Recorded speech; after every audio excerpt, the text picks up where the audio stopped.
মুম্বাইয়ের ধুলোবালিমাখা শহরতলিতে, যেখানে শহুরে চাকচিক্য আর চরম দারিদ্র্যের মাঝখানের সীমাটা কেবল একটা কংক্রিটের দেওয়াল দিয়ে ভাগ করা ছিল, কবি মালহোত্রার কালো রঙের মেব্যাক একটা একাকী শিকারী জানোয়ারের মতো এগিয়ে চলছিল।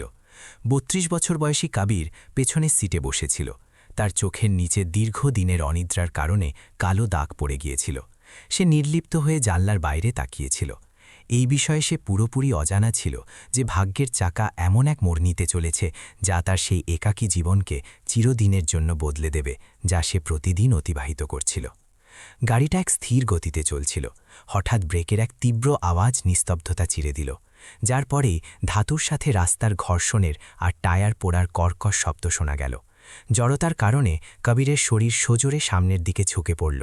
সিট বেল্ট তার বুকটা কষে ধরল, যা আকস্মিক ঝটকায় দ্রুত স্পন্দিত হচ্ছিল।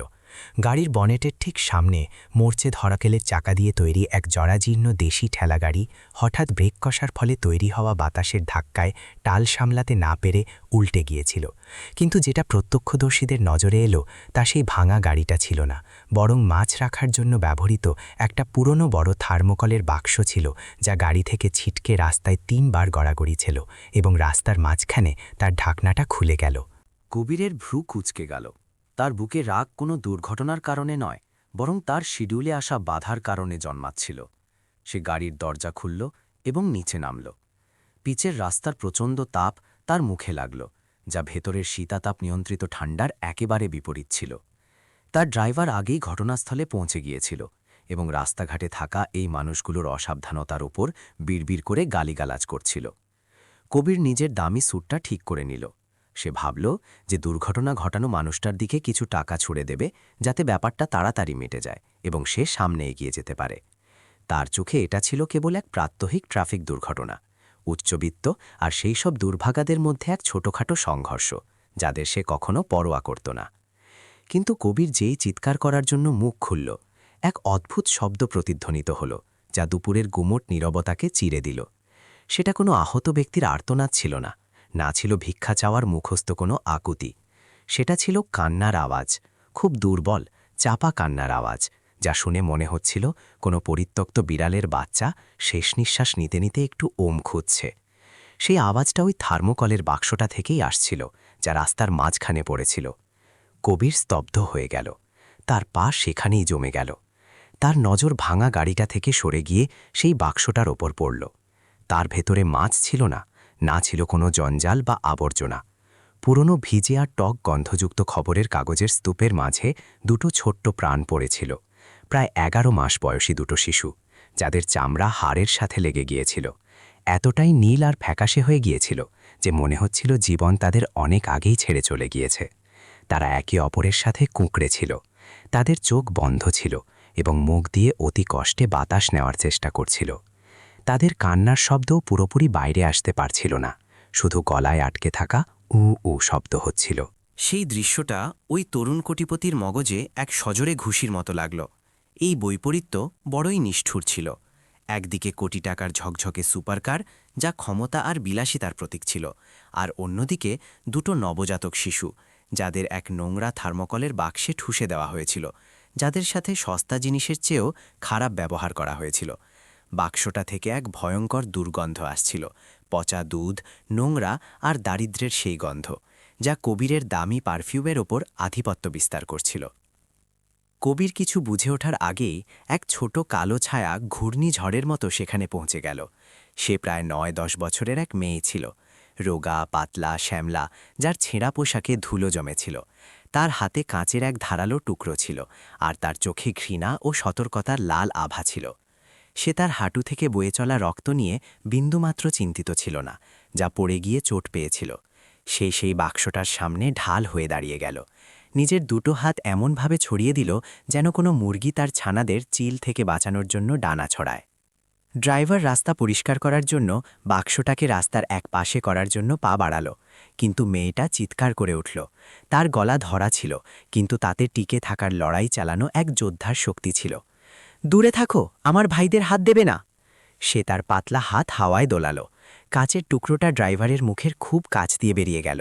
তার সেই আক্রমণাত্মক রূপটা ভীতিদায়ক নয়, বরং হৃদয় বিদারক ছিল। ওটা এক বন্য প্রাণীর প্রতিরোধ ছিল, যাকে কোণঠাসা করে দেওয়া হয়েছে এবং যে নিজের জীবনের অবশিষ্ট অংশটুকু বাঁচানোর জন্য কাউকে কামড়াতেও প্রস্তুত, সে বিশালকায় কোনো মানুষ হোক বা কোনো শক্তিশালী কোটিপতি। কবির নিজের জায়গায় পাথর হয়ে দাঁড়িয়েছিল। সে ব্যবসায়িক জগতের কুচক্রী শত্রু আর তোলাবাজ গুন্ডাদের মোকাবিলা করেছে, কিন্তু সে কখনো এমন চোখ দেখেনি। সেই গভীর চোখ দুটোই চরম হতাশার সাথে সাথে এক ভয়ঙ্কর জেদ আর সাহসও ছিল।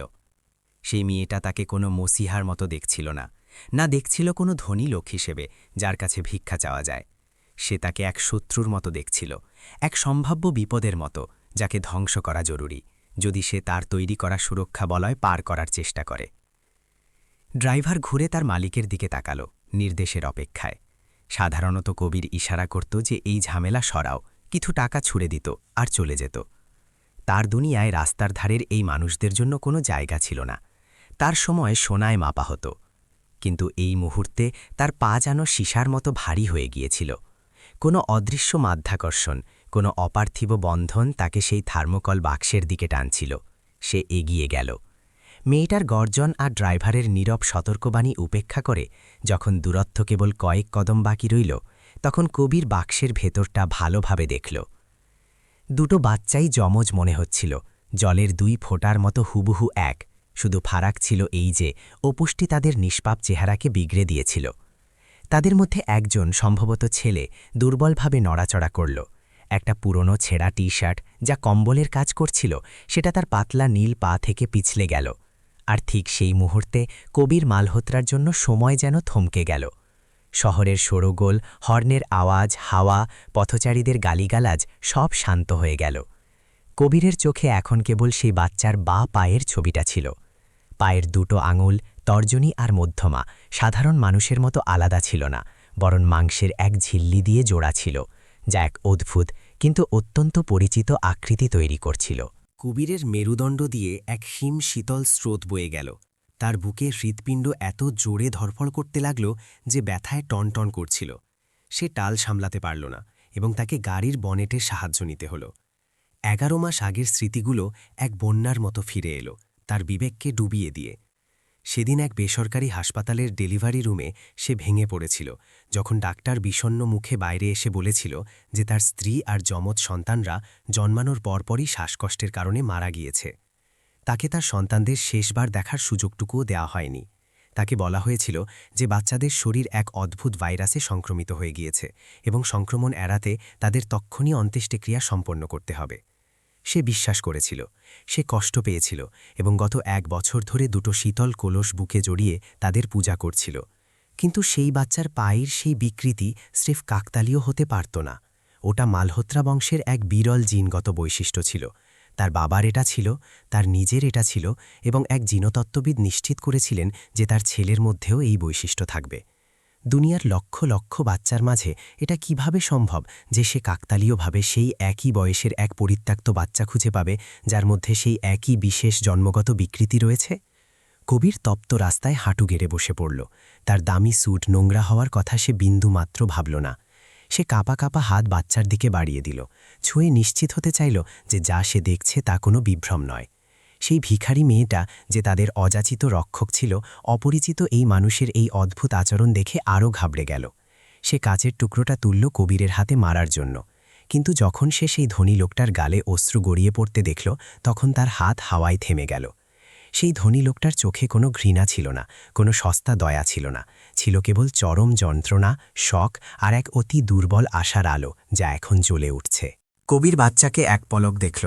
তার গলা এতটাই বুঝে গিয়েছিল যে শব্দ বেরোচ্ছিল না। সে পাশে শুয়ে থাকা মেয়েটাকে দেখল, আর তারপর আবার ছেলেটাকে। 11 মাসের যমজ বাচ্চা, জোড়া আঙুল। সমস্ত তথ্য তার মগজে চিৎকার করছিল, সেই বাস্তবতাকে খারিজ করছিল যা সে এতকাল ধরে মেনে নিয়েছিল।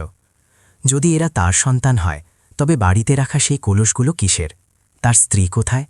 তার বাচ্চারা এভাবে রাস্তার জঞ্জালের বাক্সে কেন? ধুলোর ঝড় উঠল। বাক্সে পড়ে থাকা পুরনো খবরের কাগজগুলো উড়তে লাগল। কবির দেখল যে দুটো বাচ্চারই নাজুক চামড়ায় গরম আর পোকামাকড়ের কামড়ে লাল চাকা চাকা দাগ পড়ে গিয়েছে। তাদের শ্বাস-প্রশ্বাস বাতাসে টিমটিম করে জ্বলা প্রদীপের মতো দুর্বল ছিল। এক ভয়াবহ ভয় তার মাথায় গেড়ে বসল। ওরা মারা যাবে। যদি সে এক মুহূর্তও দেরি করে তবে এই নাজুক সুতো যা এইমাত্র খুঁজে পাওয়া গিয়েছে তা চিরতরে ছিঁড়ে যাবে। কবির মাথা তুলল। তার নজর পুরোপুরি বদলে গিয়েছিল। এখন তাতে ভাবলেশীন শীতলতা ছিল না, বরং এক বাবার কঠোর সংকল্প ছিল যে তার সন্তানদের জীবন আর মৃত্যুর রেখায় দাঁড়িয়ে আছে। সে ড্রাইভারের দিকে ফিরল আর চিৎকার করে উঠল। আবেগে তার গলা ফেটে যাচ্ছিল, কিন্তু তাতে কর্তৃত্ব ছিল। দরজা খোলো, বাচ্চাদের তক্ষণই গাড়িতে তোলো। ড্রাইভার চোখ বড় বড় করে তার মালিকের দিকে তাকালো, ইতস্তত হয়ে বলল, স্যার, কিন্তু ওরা খুব নোংরা, নতুন গাড়ি। দরজা খোলো, কবির এক আহত সিংহের মতো গর্জে উঠল। তার চোখে এমন রক্ত নেমে এসেছিল যে ড্রাইভার ভয় পেয়ে গেল আর জলদি দরজা খুলতে দৌড়ে গেল। কবির আমার ফিরল আর খুব সাবধানে কিন্তু শক্ত হাতে 2 বাচ্চাকে কোলে তুলে নিল। মেয়েটা আবার তেড়ে এলো। সে দাঁত দেখালো আর কবিরের হাতে কামড় দেওয়ার চেষ্টা করল। কবির নিজেকে বাঁচালো না। সে সেই মেয়েটার ধারালো দাঁতগুলো নিজের কবজিতে বিঁধতে দিল। রক্ত বেরোতে লাগল, কিন্তু সে বাচ্চাদের ছাড়ল না। সে সোজা মেয়েটার চোখের দিকে তাকালো। তার গলা নিচু আর মিনতি ভরা হয়ে গেল। দেখো, তোমার ভাইবোন মরতে চলেছে। যদি তুমি ওদের বাঁচাতে চাও তবে আমার সাথে চলো, আর যদি চাও যে ওরা এখানেই মরে যাক তবে কামড়াতে থাকো। কবিরের শব্দগুলো মেয়েটার উপর ঠান্ডা জলের মতো কাজ করল। সে কবিরের হাত ছেড়ে দিল আর নিজের 2 ভাইবোনকে দেখল যারা অজ্ঞান হয়ে পড়েছিল। তাদের ঠোঁট নীল হয়ে আসছিল। তার বেঁচে থাকার সহজাত প্রবৃত্তি আর ভালোবাসা তাকে বলে দিল যে এই লোকটা সত্যি বলছে। এই থার্মোকলের বাক্স এখন আর ওদের রক্ষা করতে পারবে না। সে 1 পা পিছিয়ে গেল। কাঁচের টুকরোটা হাত থেকে চুতো হয়ে রাস্তায় পড়ে গেল।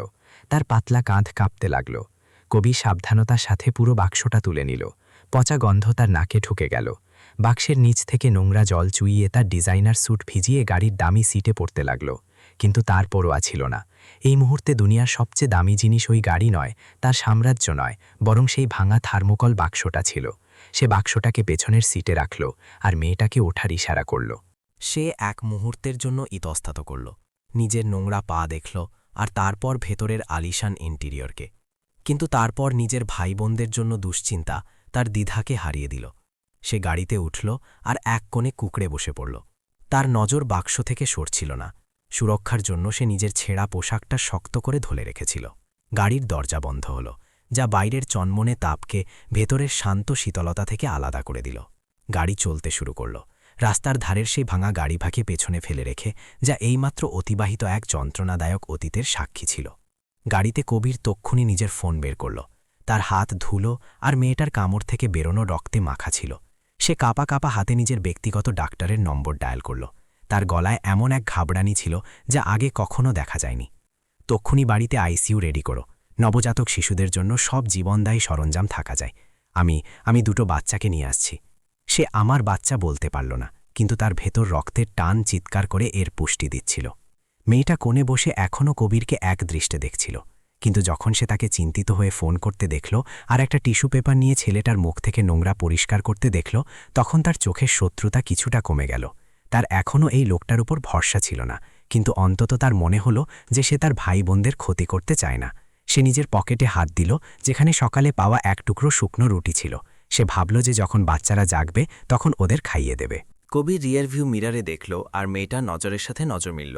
তার মধ্যে সে নিজেরই প্রতিচ্ছবি দেখতে পেল, একাকী, আহত আর সতর্ক। কিন্তু সবচেয়ে গুরুত্বপূর্ণ বিষয়, সে নিজের পাশে রাখা বাক্সে শুয়ে থাকা 2 ননিপ্রাণকে দেখল।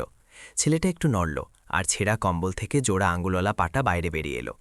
কবির নিজের তর্জনে আঙুল দিয়ে কাঁপা কাঁপা হাতে সেই পাটা আলতো করে ছুল। আঙুলের ডগা দিয়ে এক অদ্ভুত ওম তার হৃদয় পর্যন্ত পৌঁছাল। এটা সেই আত্মিক যোগের অনুভূতি ছিল, সেই রক্তের সম্পর্কের যাকে সে ভেবেছিল যে চিরতরে হারিয়ে ফেলেছে। গাড়ির জানলার বাইরে আকাশ এখনও ঝাপসা আর বিষণ্ণ ছিল, কিন্তু সেই ছুটন্ত গাড়ির ভেতরে তার চেয়েও ভয়ঙ্কর এক ঝড় দানা বাঁধছিল। ছায়ের স্তূপের নিচে চাপা পড়া এক ভয়ঙ্কর রহস্য সামনে আসতে চলেছিল। আর কবির মালহোত্রা, যে লোকটা এইমাত্র বেঁচে থাকার রসদ খুঁজে পেয়েছে, সে নিজের কাছে শপথ নিল যে যদিও তাকে এই পুরো শহরটাকে উল্টে দিতে হয়, যদিও তাকে শয়তানের সাথে লড়াই করতে হয়, সেই থার্মোকল বাক্সের সত্যটা খুঁজে বের করেই ছাড়বে। কবিরের কালো মেব্যাক লোহার কারুকার্য করা গেট দিয়ে পেরিয়ে প্ল্যাটিনাম ভিলার প্রাঙ্গণে প্রবেশ করল। এই প্রাসাদ মুম্বাইয়ের উচ্চবিত্ত মহলে এক দুর্ভেদ্য দুর্গ হিসেবে পরিচিত ছিল, কিন্তু আজ এই দুর্গ কোনো প্রধানমন্ত্রী বা কোটিপতি অংশীদারকে নয়, বরং এক দুর্গন্ধযুক্ত ভাঙা থার্মোকল বাক্স আর কাদামাখা 3 শিশুকে স্বাগত জানালো। যখন গাড়ি মার্বেল দিয়ে তৈরি মেইন পোর্চের সামনে থামল, তখন চাকর আর সুরক্ষা প্রহরীদের সারি আগে থেকেই অপেক্ষা করছিল। তাদের চোখে চরম বিস্ময় ছিল যখন তারা তাদের মালিককে, যে নিজের পরিচ্ছন্নতার জন্য বাতিগ্রস্ত হওয়ার জন্য পরিচিত ছিল, সেই নোংরা বাক্সটাকে নিজে নামাতে দেখল, অথচ তার দামি স্যুটের হাতায় রক্তের দাগ শুকিয়ে দিয়েছিল। কবির সবার কৌতূহলী নজর উপেক্ষা করল আর দ্রুত বাড়ির ভেতরে চলে গেল। সে বাটলারকে আদেশ দিল যে নিচের তলার বড় লিভিং রুমটাকে যেন তক্ষণই অস্থায়ী প্রাথমিক চিকিৎসা কক্ষে বদলে দেওয়া হয়, কারণ সে বাচ্চাদের ওপরে নিয়ে যেতে সময় নষ্ট করতে চাইল না। মেয়েটা, যাকে কবির মনে মনে ছুটকি বলছিল, সে পেছন পেছন আসছিল, কিন্তু তার খালি কালো পা দোরগোড়াতেই থমকে গেল। সে ঝকঝকে মেঝের দিকে তাকালো, যাতে ওপরে লাগানো ক্রিস্টাল ঝাড়বাতির প্রতিফলন দেখা যাচ্ছিল, আর তারপর নিজের মাটি আর তেল মাখা পায়ের দিকে তাকালো। রাস্তায় থাকা সেই বাচ্চার মনে এক অজানা ভয় বাসা বাঁধল। তার ভয় হচ্ছিল যে সে এই উজ্জ্বল দুনিয়াটাকে নোংরা করে দেবে, ভয় ছিল যে এই শান-শৌকত নোংরা করার অপরাধে তাকে মারধর করা হবে। সে সিটিয়ে গেল আর পেছনে বারান্দায় ফিরে যাবার জন্য ঘুরল, কিন্তু কবির তাকে দেখে ফেলল। তার নজর সেই বাচ্চার ইতস্তত বোধ আর হীনম্মন্যতার সাথে ধাক্কা খেল। কোনো শব্দ না বলে সে পুরনো বাটলারকে ইশারা করল যে নরম চুটি নিয়ে আসতে। কবির নিজে আরও একবার ঝুঁকে সেই মেয়েটার পায়ের সামনে চুটি জোড়া রাখল।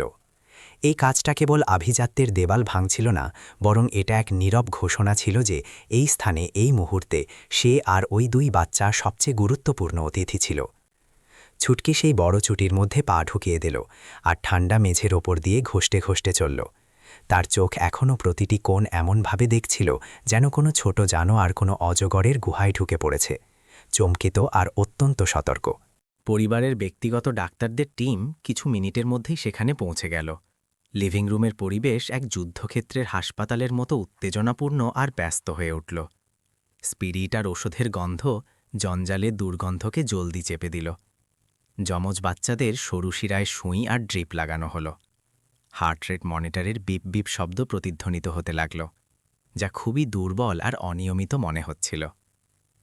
শিশু বিশেষজ্ঞ ডাক্তার মেহতা, যিনি মালহোত্রা পরিবারের কয়েক প্রজন্মকে দেখেছেন, প্রাথমিক পরীক্ষার পর গম্ভীর মুখে বাইরে এলেন। তিনি মাথা নাড়লেন। কবিরকে রিপোর্ট করার সময় তার গলা উদ্বেগে ভরা ছিল। বাচ্চাদের অবস্থা দেখার চেয়েও অনেক বেশি খারাপ, তিনি বললেন। ওদের 3rd ডিগ্রি অপুষ্টি রয়েছে, ঠান্ডায় বেশিক্ষণ থাকার ফলে নিউমোনিয়া হয়ে গিয়েছে, আর চামড়ায় মারাত্মক ইনফেকশন রয়েছে। যদি আরও কয়েক ঘন্টা দেরি হতো, তবে হয়তো ওদের ফুসফুস এটা সইতে পারত না। এই ছোট্ট প্রাণগুলোর জীবন এক খুব সরু সুতোই ঝুলছে, যা পুরোপুরি ওদের অবশিষ্ট দুর্বল রোগ প্রতিরোধ ক্ষমতার উপর নির্ভর করছে।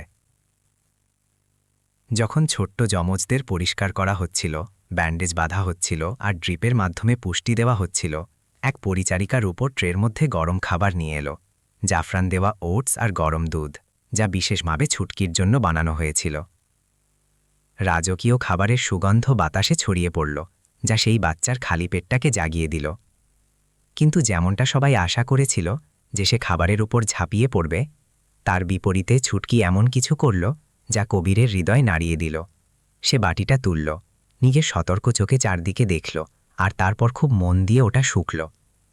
এরপর সে একটা ছোট চামচ ভরে ভয়ে ভয়ে নিজের মুখে দিল, গিলল, আর তারপর অনেকক্ষণ চুপচাপ বসে অপেক্ষা করতে লাগল। কবির দূর থেকে এসব দেখছিল। তার মুষ্টি শক্ত হয়ে গেল। সেই আচরণটা বুঝত, এটা আবর্জনাস্তূপে বেড়ে ওঠা বাচ্চাদের বেঁচে থাকার সহজাত প্রবৃত্তি ছিল, যেখানে কখনো কখনো খাবারের মানে হতো ইঁদুর মারার বিষ বা রাসায়নিক দিয়ে পচে যাওয়া খাবার। সে বিষের পরীক্ষা করছিল, তার ভয় ছিল পাছে কেউ তাকে আর তার ভাইবোনদের বিষ দিয়ে দেয়। যখন সে নিশ্চিত হলো যে তার পেটে ব্যথা হচ্ছে না, তখনই ছুটকি তাড়াতাড়ি চামচ ভর্তি করল আর ফুঁ দিয়ে ঠান্ডা করল, কিন্তু সেটা নিজে খাওয়ার বদলে দৌড়ে বিছানার দিকে যাওয়ার চেষ্টা করল, যাতে সে তার ছোট ভাইবোনদের খাওয়াতে পারে। নার্সদের তাকে আলতো করে থামাতে হলো, এই বুঝিয়ে যে বাচ্চারা এখন ড্রিপের ওপর আছে আর শক্ত খাবার খেতে পারবে না। তখন গিয়ে ছুটকি এক কোণে বসে পড়ল আর তাড়াতাড়ি খাবার খেতে লাগল। তার চোখে জল ছিল, অর্ধেক স্বাদের কারণে আর অর্ধেক নিজের অসহায়ত্বের কারণে। যখন ছুটকি খেতে ব্যস্ত ছিল আর ডাক্তাররা নিজেদের কাজে লিপ্ত ছিলেন, কবির গোপনে বিছানার পাশে গেল। সে সার্জিক্যাল গ্লাভস পরল, তার আচরণ ছিল দ্রুত আর নিখুঁত, কিন্তু চোরের মতো গোপনও। সে ধীরে ধীরে 2 বাচ্চার মাথা থেকে কিছু চুল গোড়াসহ উপড়ে নিল আর একটা সোয়াব ব্যবহার করে তাদের গালের ভেতর থেকে লালার নমুনা নিয়ে নিল। তার প্রতিটা নড়াচড়ায় এক চাপা কম্পন ছিল। সে নমুনাগুলোকে একটা জিপলক ব্যাগে ভরল, সাবধানতার সাথে লেবেল লাগালো আর তক্ষুনি নিজের সবচেয়ে বিশ্বস্ত সহকারীকে সঁপে দিল, যে শহরের সবচেয়ে আধুনিক জেনেটিক ল্যাবরেটরিতে নিয়ে যাওয়ার জন্য পেছনের দরজায় অপেক্ষা করছিল। যত তাড়াতাড়ি সম্ভব, টাকার কোনো চিন্তা নেই, আমার আজ রাতেই রেজাল্ট চাই, কবির কঠোর গলায় বলল। আর মনে রেখো, এই ব্যাপারটা পুরোপুরি গোপন থাকা চাই, বাইরে একটা শব্দও যেন না যায়। যখন দরজা বন্ধ হল, কবির ঠাকুর ঘরের দিকে ফিরল। এটা এক বিশাল গম্ভীর ঘর ছিল, যেখানে চন্দনের ধূপকাঠির হালকা গন্ধ আসছিল। এখানে তার বাবা মায়ের ছবি আর বিশেষ করে তার স্ত্রী ও সন্তানদের বেদি ছিল। সোনার প্রলেপ দেওয়া ফ্রেমে 3টে ছবি ছিল, তার স্ত্রী যার হাসি ছিল স্নিগ্ধ, আর অনাগত সন্তানদের 2টো ব্ল্যাক অ্যান্ড হোয়াইট আল্ট্রাসাউন্ড ছবি, যা জেট পাথরের তৈরি 2টো কলসির পাশে রাখা ছিল। কবির সেই কলসগুলোর দিকে এক দৃষ্টিতে তাকিয়ে রইল। গত 11 মাস ধরে সে প্রতিদিন এখানে আসত, ধূপকাঠি জ্বালাত আর তাদের সাথে কথা বলত। তাদের নিজের সন্তানদের শেষ বিশ্রামস্থল মনে করত, কিন্তু এখন এক ভয়াবহ সন্দেহ তার মন কুড়ে কুড়ে খাচ্ছিল। যদি বাইরে অক্সিজেন সাপোর্টে থাকা ওই 2টো বাচ্চা সত্যিই তার রক্ত হয়, তবে এই কোলসগুলোর ভেতরে রাখা সেই ধূসর রঙের ছাই কিসের? ওটা কি প্রাণহীন ধূলিকণা, কোনো অজানা পশুর হাড়, নাকি তার চেয়েও খারাপ কিছু? এক নিষ্ঠুর মিথ্যার ছাই, যাকে সে মূর্খের মতো সত্যি মেনে নিয়েছিল আর এতদিন ধরে পূজা করছিল। ধোঁকা খাওয়া আর বিশ্বাসঘাতকতার অনুভূতি তার প্রতিটি কোষে হামাগুড়ি দিতে লাগল, যা তার দুঃখকে এক ধিকি ধিকি জ্বলতে থাকা রাগে বদলে দিল, যা ফাটার জন্য তৈরি ছিল। রাত গভীর হল আর প্রাসাদে এক ভয়াবহ নিস্তব্ধতা নেমে এলো।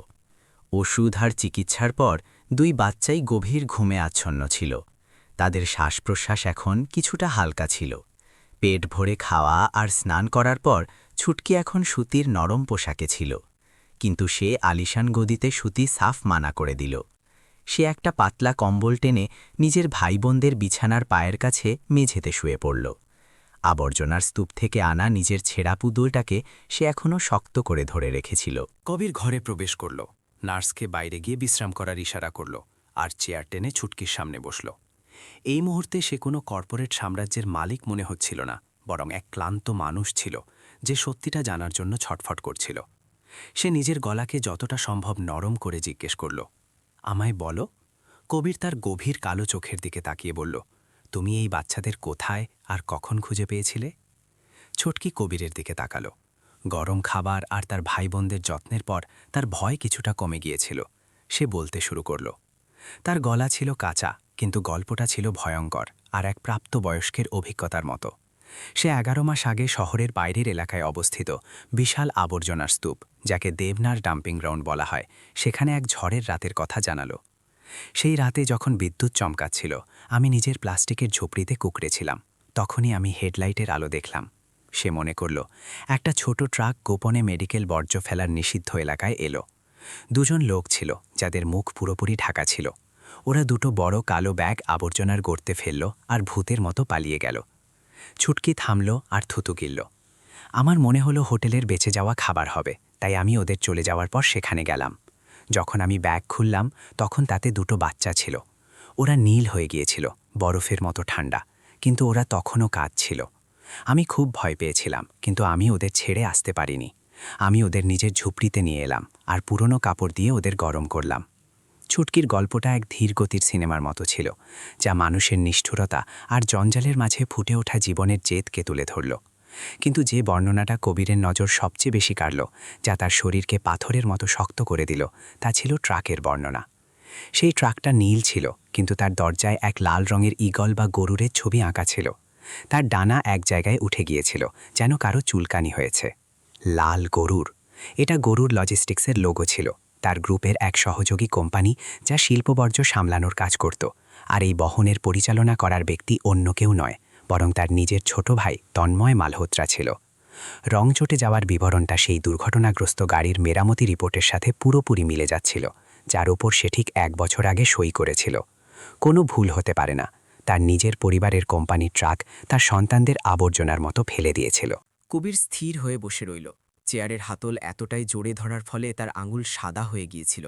তার মাথায় এক কালো ছবি ফুটে উঠতে লাগল, যা ছড়িয়ে ছিটিয়ে থাকা তথ্যগুলোকে এক জঘন্য ষড়যন্ত্রে জুড়ে দিচ্ছিল। তার ভাই, সৎ ভাই, যাকে সে সবসময় বাঁচিয়েছে, যাকে সে সবচেয়ে মুনাফা দেওয়া ব্যবসা সপেছিল, সে এমন কেন করল? সময় খুব ভারী হয়ে কাটছিল। দেওয়াল ঘড়ির টিকটিক শব্দ তার বুকে হাতুড়ির মতো বাজছিল। ক্লান্তির কারণে ছুটকি মেঝের ওপরই শুয়ে পড়েছিল, কিন্তু কবির জেগেছিল। তার লাল চোখ টেবিলের ওপর রাখা ফোনের স্ক্রিনে আটকে ছিল। ভাগ্যের শেষ ফয়সালার অপেক্ষা করছিল। ভোর 4টের সময় ইমেলের নোটিফিকেশন টোন নিস্তব্ধতা চিরে দিল। কবির ফোনটা খপ করে ধরল।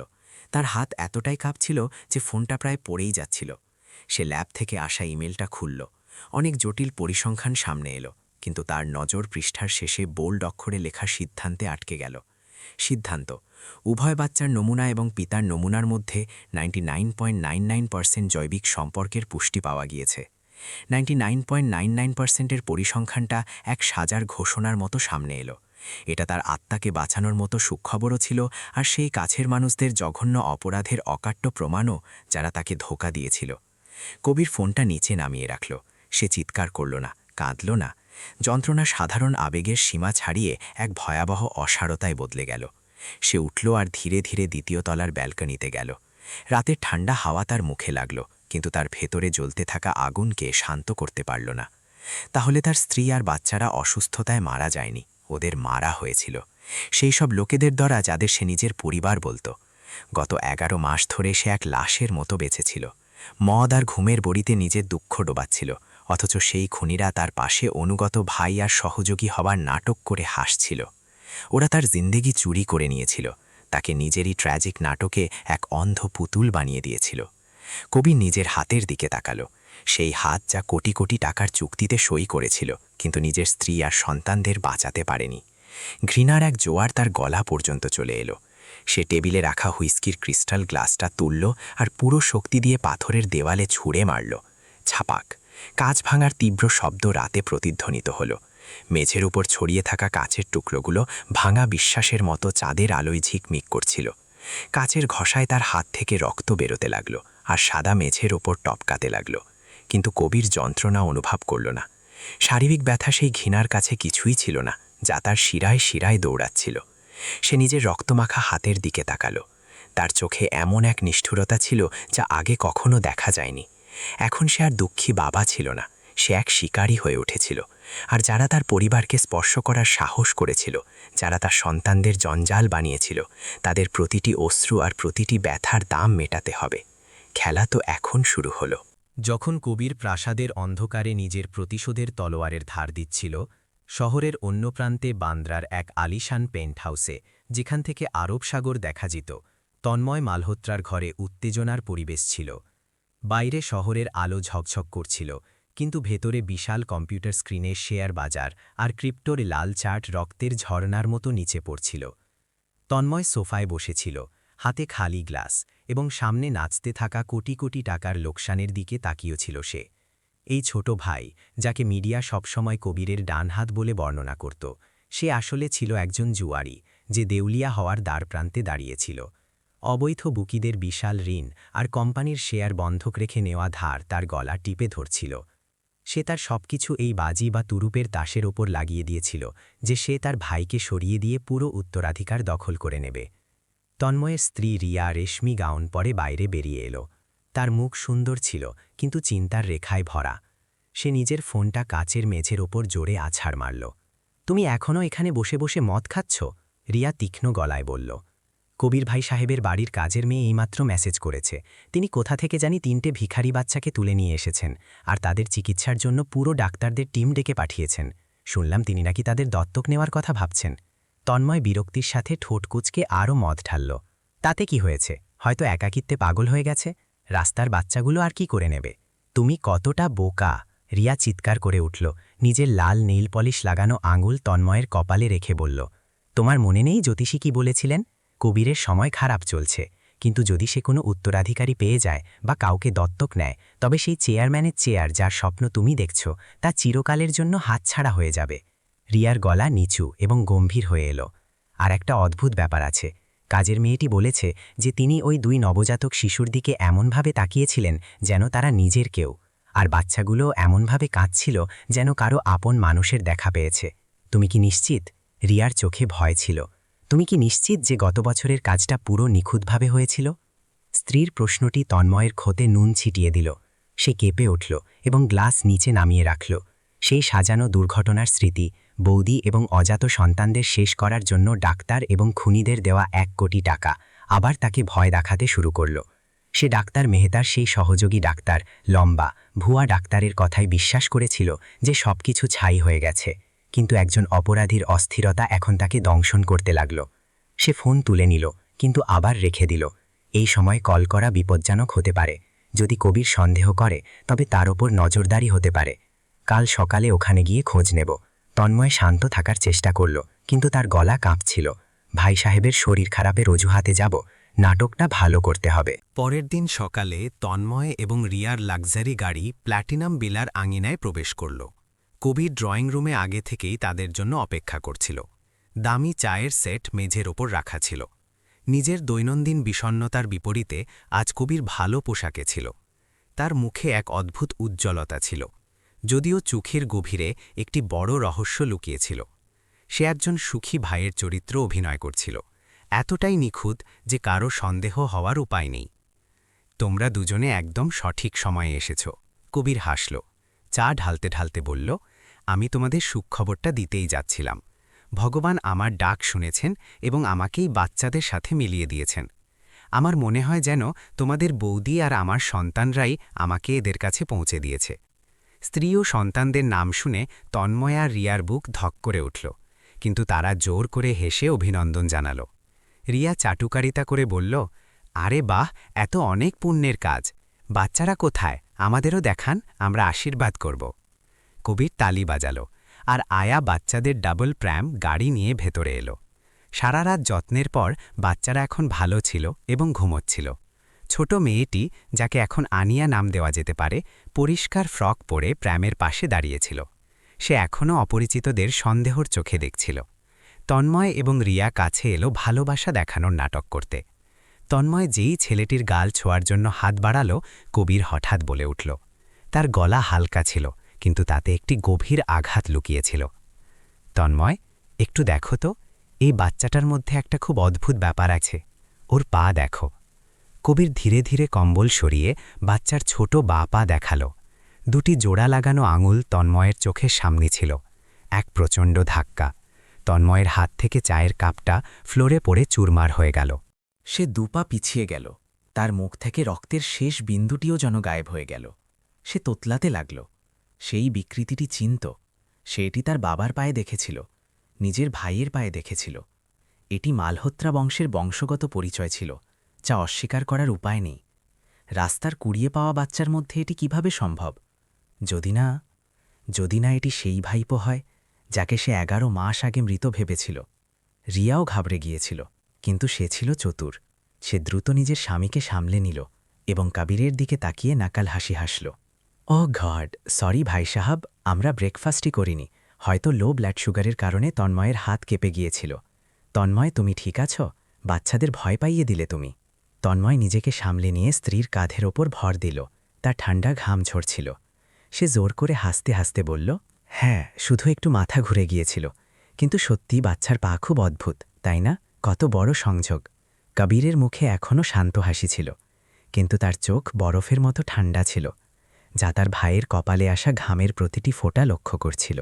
সে ঝুঁকে বাচ্চাটিকে আবার ঢেকে দিল আর আরাম করে বলল, হ্যাঁ, আমারও অদ্ভুত লেগেছে। ডাক্তাররা বলেন এমন সংযোগ 10 লাখে একজনের হয়। হয়তো এটি ভগবানের ইশারা যে আমি এদের মানুষ করি, যাতে ভবিষ্যতে এরা আমাদের ঘরের দায়িত্ব সামলাতে পারে, তাই না তন্ময়? কবিরের এই কথাটি ছিল এক অঘোষিত যুদ্ধের ঘোষণা। তন্ময় আর রিয়া শরীর খারাপের বাহানা দিয়ে দ্রুত সেখান থেকে বেরিয়ে গেল, কিন্তু কবির জানত যে ভয়ের বীজ তাদের মাথায় বুনে দেওয়া হয়েছে, এবং ভয়ই হল সেই অনুঘটক যা শত্রুকে তার আসল রূপ দেখাতে বাধ্য করে। তন্ময় আর রিয়া চলে যেতেই কবির জামা কাপড় বদলে সরাসরি ডাক্তার লম্বার প্রাইভেট ক্লিনিকের দিকে রওনা দিল। ডাক্তার লম্বা শহরের নামকরা প্রসূতি হাসপাতালের ডিন ছিলেন, যিনি কবিরের স্ত্রী ডেলিভারি করিয়েছিলেন এবং বাচ্চাদের মৃত ঘোষণা করেছিলেন। এটি কবিরের শিকার পরিকল্পনার পরবর্তী চাল ছিল। সে কোনো নিরাপত্তা ছাড়াই একা গেল, যাতে এটিকে একটি ব্যক্তিগত অনানুষ্ঠানিক সাক্ষাৎ হিসেবে দেখানো যায়। ডাক্তার লম্বার কেবিনটি ছিল বিলাসবহুল, যেখান থেকে অ্যান্টিসেপটিক আর টাকার গন্ধ আসছিল। সোনার ফ্রেমের চশমা পরা সেই ডাক্তার কবিরকে হঠাৎ দেখে চমকে যাওয়ার নাটক করল। সে উঠে দাঁড়ালো, হাত মেলালো, কিন্তু তার চোখ কবিরের সাথে মিলছিল না। মিস্টার মালহোত্রা, আপনি এখানে? সব ঠিক তো? সে খুব বেশি বিনয় দেখিয়ে জিজ্ঞেস করল। কবির সামনে চেয়ারে বসে পড়ল এবং দীর্ঘশ্বাস ফেলল। তার মুখে একজন বিষণ্ণ মানুষের ক্লান্তি ছিল। সে একজন দুঃখী স্বামীর নাটক শুরু করল, যে অতীত নিয়ে বিচলিত। আমি ঘুমাতে পারি না ডাক্তার, কবির ভারী গলায় বলল। আজকাল আমি স্বপ্নে আমার স্ত্রী আর বাচ্চাদের দেখি। সে কান্নাকাটি করে আর বলে যে সে মরেনি। আমার বাচ্চারাও বেঁচে আছে। বাচ্চাদের কান্নার আওয়াজ প্রতি রাতে আমার কানে বাজে। আমি পাগল হয়ে যাব। ডাক্তার লম্বার শরীর শক্ত হয়ে গেল, হাসি গায়েব হয়ে গেল। সে নিজের ঘাবড়ে যাওয়া লোকানোর জন্য কলম ঘোরাতে শুরু করল। আপনি হয়তো অনেক বেশি ভাবছেন। যা দুঃখজনক ছিল তা তো কেটে গেছে। আপনার সামনে এগিয়ে যাওয়া উচিত, সে বলল। মেডিকেল সায়েন্সও মানে যে এটি মানসিক আঘাতের ভ্রান্তি। ডেথ সার্টিফিকেট, শেষকৃত্য সবই তো পরিষ্কার ছিল। কবির মাথা নাড়ল, কিন্তু তারপর উপরে তাকাল। তার তীক্ষ্ণ দৃষ্টি ডাক্তারের অন্তরাত্মা কাঁপিয়ে দিল। আমি জানি, কিন্তু ডাক্তার, আপনি জানেন কাল আমি 2টো বাচ্চা পেয়েছি। ওরা হুবহু আমার বাচ্চাদের মতো। এটাতেই যে আমার মনে হলো কোনো অলৌকিক কিছু ঘটেছে। আমি শুধু ভাবছিলাম, এমন কি হতে পারে যে কোনো ভুল হয়েছিল? কথা বলতে বলতে কবির জান্ত করে নিজের গাড়ির চাবির তোড়াটি ডাক্তারের মেঝের নিচে ফেলে দিল। সে সেটি তোলার জন্য নিচু হল এবং সেই মুহূর্তে চোখের আড়ালে গিয়ে সে ওক কাঠের মেঝের নিচে একটি খুব ছোট মটর দানার মতো গোয়েন্দা যন্ত্র বাগ লাগিয়ে দিল। এই ডিভাইসটি খুব সংবেদনশীল ছিল এবং 2 কিলোমিটারের মধ্যে সরাসরি তার ফোনে অডিও পাঠাতে পারত। কবির যখন উপরে উঠল তখন তার মুখে আবার সেই একই বিষণ্ণতা ছিল। সে যাওয়ার জন্য দাঁড়াল এবং যেতে যেতে এমন একটি বোমা ফাটালো যা ডাক্তার লম্বাকে হিম করে দিল। আচ্ছা, আমি আসছি। সান্ত্বনা দেওয়ার জন্য ধন্যবাদ। আর জানেন, যে বাচ্চাগুলোকে আমি পেয়েছি তাদের পায়ের আঙুলগুলো একদম আমার মতো জোড়া লাগানো। অদ্ভুত, তাই না? কবির ক্লিনিক থেকে বেরিয়ে গেল। পেছনে ফেলে গেল এমন এক শিকারকে যে ভয়ের চোটে কাঁপছিল। সে জানত যে দরজা বন্ধ হতেই ডাক্তার লম্বা সাহায্যের জন্য তার প্রভুকে কল করবে। সেই রাতে নিজের প্রাসাদের একটি গোপন ঘরে কবির হেডফোন লাগিয়ে অন্ধকারে বসেছিল। কম্পিউটার স্ক্রিনে অডিও সফটওয়্যার চলছিল। সে শ্বাস বন্ধ করে অপেক্ষা করল এবং তারপর সিগন্যাল আসতে লাগল। আওয়াজ এত পরিষ্কার ছিল যেন সে ডাক্তার লম্বার ঘরেই আছে। পায়ের শব্দ, কাঁপতে থাকা হাতে জল ঢালার আওয়াজ এবং তারপর নম্বর ডায়াল করার শব্দ। হ্যালো তন্ময় ভাই, আমি শেষ হয়ে গেছি। ডাক্তার লম্বার ঘাবড়ে যাওয়া গলা শোনা গেল। কবির এইমাত্র এখানে এসেছিল। ওর সন্দেহ হয়ে গেছে। সে বলছিল তার জোড়া লাগানো পায়ের বাচ্চা মিলেছে। সে জিজ্ঞেস করছিল কোনো ভুল হয়নি তো? ভাই, আপনি বলেছিলেন সবকিছু সাফ করে দেওয়া হয়েছে। তাহলে ওরা বেঁচে আছে কিভাবে? ফোনের অপর প্রান্তে তন্ময়ের গলা স্পিকার দিয়ে শোনা যাচ্ছিল, কারণ লম্বা ফাইল খোঁজার সময় ফোন স্পিকারে দিয়েছিল। তন্ময় গর্জে উঠল, বাজে কথা বন্ধ করো, শান্ত হও। এটি নিশ্চিতভাবে একটি কাকতালীয় ব্যাপার মাত্র, অথবা হয়তো সেই খুনি আমাদের ধোঁকা দিয়েছে। কাকতালীয় কেমন? ডাক্তার লম্বা চিৎকার করে উঠল, শিষ্টাচার ভুলে। সে সরাসরি আমার মুখের উপর তাচ্ছিল্য করছিল। 10 কোটি, 1 কোটি টাকা দিয়েছিলাম আমি তোমাকে সেই জাল ডেথ সার্টিফিকেটের জন্য। এখন ওটা আমাদের সবার জন্য ডেথ ওয়ারেন্ট হতে চলেছে। আমি তোমাকে বলেছিলাম যে আমাকে লাশ দেখতে হবে, কিন্তু তুমি সেই নেশাখোর খুনির ওপর ভরসা করলে। সে হয়তো আলসেমের চোটে বাচ্চাদের আবর্জনায় ফেলে দিয়েছিল, তাদের মারেনি হয়তো। কবির নিজের চোখ বন্ধ করে নিল। তপ্ত চোখের জল তার গাল বেয়ে গড়িয়ে পড়ল। তাহলে সত্যিটা সামনে এসেই গেল। 1 কোটি টাকা। এটি ছিল সেই দাম যা তার নিজের ভাই, তার স্ত্রী ও সন্তানদের জীবনের বিনিময়ে ধার্য করেছিল। রক্তের সম্পর্কও লোভের বাজারে বিক্রি হওয়া পণ্য হয়ে গিয়েছিল। কিন্তু পরবর্তী কথোপকথন কবিরের মাথায় পরমাণু বোমার মতো বিস্ফোরণ ঘটাল। তন্ময় নিজের সঙ্গীকে শান্ত করার জন্য শক্ত গলায় বলল, চলো ঠিক আছে, এখন ভয়ে প্যান্ট ভেজাতে হবে না। যদি ওই 2 বাচ্চা বেঁচেও থাকে তাতে কি হয়েছে? তাদের মা তো চিরকালের জন্য গায়েব হয়ে গেছে। কবিরের স্ত্রী, সেই সানভি, এই মুহূর্তে কম্বোডিয়া বর্ডারের কাছে কোনো নরকে জীবন কাটাচ্ছে, বা হয়তো মরেও গেছে। আমি তাকে ঋণ শোধ করার জন্য ওখানকার ক্যাসিনো মালিকদের কাছে বিক্রি করে দিয়েছিলাম। ওখানে অনলাইন প্রতারণা করা লোকগুলো ওকে কয়েদির মতো রাখে। যদি ওর ডানাও গজায় তবুও সে ওখান থেকে উড়ে ফিরে আসতে পারবে না। কিন্তু যদি কবির তদন্ত করে, ও কোনো দিন খুঁজে পাবে না যতক্ষণ না তুমি মুখ খোলো। মনে রেখো বুড়ো, আমরা একই নৌকায় সওয়ার আছি। যদি নৌকা ডুবে তবে সব আগে তুমিই ডুববে। শুধু সব কথা অস্বীকার করতে থেকো। ওই 2 বাচ্চার কি করতে হবে সেটা আমি দেখে নেব। এইবার আমি নিজের হাতে কাজ শেষ করব। কল কেটে গেল। ঘরে আবার নীরবতা নেমে এলো। শুধু কম্পিউটারের ফ্যানের শব্দ আসছিল। কবির হেডফোন খুলে ধীরে ধীরে মেঝের উপর রাখল। তার পুরো শরীর কাঁপছিল। ভয়ে নয়, বরং আবেগের এক ভয়ঙ্কর ঝড়ে। তার স্ত্রী বেঁচে আছে, স্যানভি বেঁচে আছে। তাকে জ্বালিয়ে দেওয়া হয়নি, সে অসুস্থতায় মরেনি। সে কম্বোডিয়ার কোনো নরকে আছে, একজন দাসে পরিণত হয়ে বেঁচে আছে যাতে তার দুষ্টু ভাইয়ের ঋণ শোধ হয়। একজন কোমল হৃদয়ের স্ত্রী, যার হাত পিয়ানো বাজানোর জন্য তৈরি ছিল, সে এখন বিদেশে যন্ত্রণা আর অপমান সহ্য করছিল।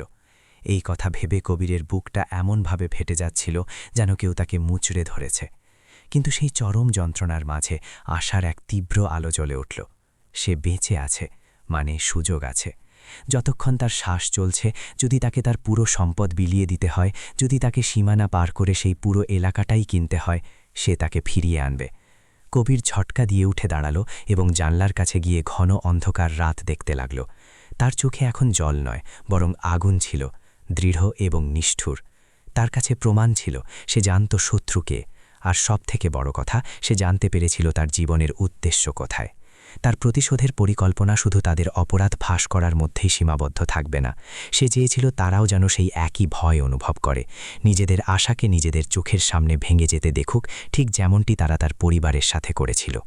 সে ফোন তুলে নিল এবং পুলিশ ফোর্সে তার বন্ধু ইন্সপেক্টর বিক্রমকে কল করল। তার গলা ছিল ঠান্ডা এবং শক্ত। বিক্রম, নিজের টিম তৈরি করো, আমার কাছে তোমার জন্য একটা বড় উপহার আছে। আর পাসপোর্ট রেডি রেখো, আমাদের একটা লম্বা শিকার যাত্রায় যেতে হবে। সেই চূড়ান্ত ফোন কলের পর কবির মালহোত্রা সাথে সাথেই তার ভাইকে গ্রেফতার করার তাড়াহুড়ো করল না।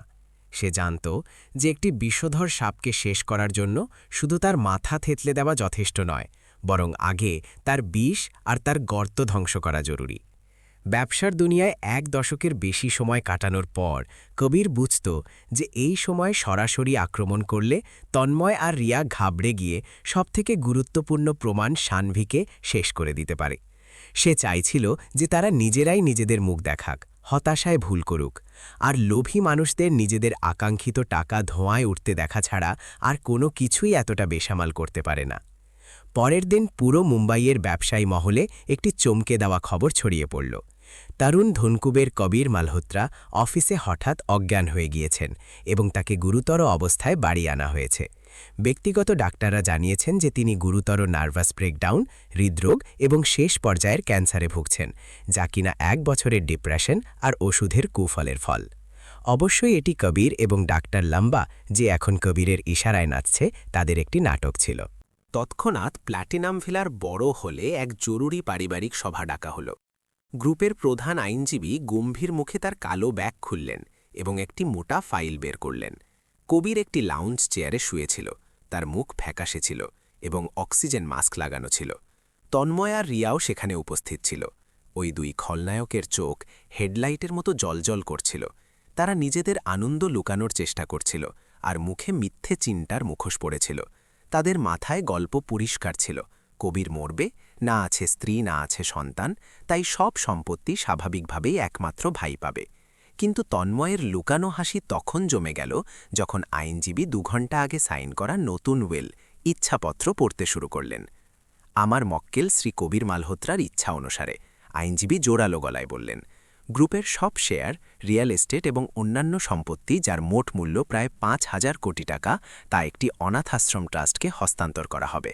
18 বছর বয়স হলে এর একমাত্র আইনি উত্তরাধিকারী হবে ওই 3টি শিশু, কুমারী আনিয়া, ছুটকি এবং 2 নামহীন যমজ ছেলে, যাদের শ্রী কবির দত্তক নেওয়ার প্রক্রিয়ায় আছেন। ঘরের হাওয়া যেন গায়েব হয়ে গেল। তন্ময় নিজের চেয়ার থেকে লাফিয়ে উঠল, তার মুখ রাগে লাল হয়ে গেল। আপনি কি পাগল হয়ে গেছেন? সে চিৎকার করে উঠল। ভাই সাহেব, আপনি আপনার বংশগত সম্পত্তি এই 3টে ভিখারি বাচ্চার নামে করছেন। আমি আপনার নিজের ভাই এখানে দাঁড়িয়ে আছি। কবির অক্সিজেন মাস্ক সরালো এবং কিছু দুর্বল কাশির মাদক করল, কিন্তু তার চোখ নিজের ভাইয়ের ওপর চুরির মতো বিঁধেছিল। তন্ময়, টাকা আমার, আমি যাকে খুশি দিতে পারি। আর তাছাড়া জ্যোতিষী বলেছেন যে এই বাচ্চারা আমার জন্য শুভ, হয়তো আমার গত জন্মের আত্মীয়। আর তোমার কথা বলি, তোমার কাছে তো নিজের ট্রান্সপোর্ট কোম্পানি আছেই, আমি তোমাকে গ্রামের পৈতৃক বাড়িটা দিয়ে দিয়েছি, ভাই হিসেবে ওটাই যথেষ্ট। রিয়া নিজের স্বামীর পাশে দাঁড়িয়েছিল। সে চেয়ারের হাতল এত জোরে ধরল যে তার নখ বসে গেল। সে ঘরের কোণে খেলা করা 3টে বাচ্চাকে এমনভাবে দেখল যেন কোনো বিষধর সাপ তার শিকারকে দেখছে, যে তার খাবার কেড়ে নিচ্ছে। তাদের সমস্ত পরিকল্পনা, সমস্ত অপরাধ, মাথার ওপর চেপে থাকা ঋণের বোঝা যা তাদের গিলে ফেলার জন্য প্রস্তুত, সবই বৃথা হয়ে যাবে যদি এই ওয়েল কার্যকর হয়। তাদের দেয়ালে পিঠ ঠেকে গিয়েছিল, আর যখন কোনো জানোয়ারকে কোণঠাসা করা হয় তখন সে সবথেকে বেশি বিপজ্জনক হয়ে ওঠে। সেই রাতে তন্ময়ের পেন্ট হাউসে বারুদের মতো গন্ধ ছিল। আন্ডারওয়ার্ল্ডের পাওনাদাররা হুমকি পাঠাতে শুরু করেছিল, এমনকি ঘরের দরজায় লাল রং পর্যন্ত ছিটিয়ে দিয়েছিল। তন্ময় এক আহত পশুর মতো ঘরে পায়চারি করছিল, তার চুল উস্কো খুস্কো ছিল। আমরা এভাবে হাত কুটিয়ে বসে থাকতে পারি না, রিয়া চিৎকার করে উঠল, মেঝের উপর হাত আছড়ে। কবির মরতে চলেছে, কিন্তু যদি ও এই হুইল রেখে মরে যায় তবে আমরা পথে বসে যাব। আমাদের আজ রাতেই কিছু করতে হবে, শুধু এই 3টে আপদকে গায়েব করতে হবে। না হলে কি?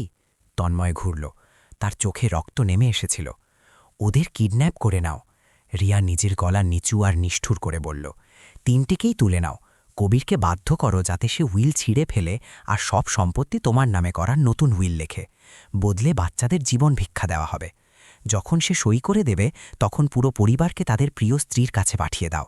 শুধু একটা স্ফুলিঙ্গ আর সব শেষ, কোনো প্রমাণ থাকবে না। তন্ময় নিজের স্ত্রীর নিষ্ঠুরতা দেখে শিউরে উঠল, কিন্তু দেউলিয়া হওয়ার আর জেলের ভয় অবশিষ্ট মানবিকতাকে ধামাচাপা দিয়ে দিল। সে মাথা নাড়ল এবং কালিনা গ্যাংইশ হরদারকে ফোন করল, যার সাথে সে ক্যাসিনোতে দেখা করেছিল।